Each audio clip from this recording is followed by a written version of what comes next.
我哋而家咧就嚟咗呢個丸龜製麵，香港有嘅，食呢個咩啊烏冬，哇排晒隊啦而家，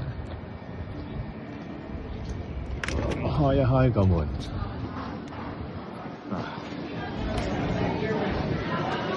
有一個大嘅燈籠，丸龜製麵。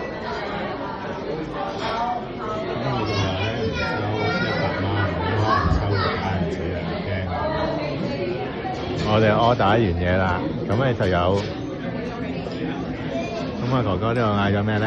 嗌咗個蝦啦、雞啦，呢度係粒粒雞啦。阿媽媽咧呢個係個魷魚嚟嘅，有碗普通嘅烏冬啦。我呢個咧就係加大嘅淨烏冬。咁呢度有咩好處咧？就係唔使加一嘅，冇服務費嘅。咁但係有好多嘢係自助咯，自己拎翻埋位，同埋自己食完之後咧，食好就要自己拎翻過去嗰邊啦。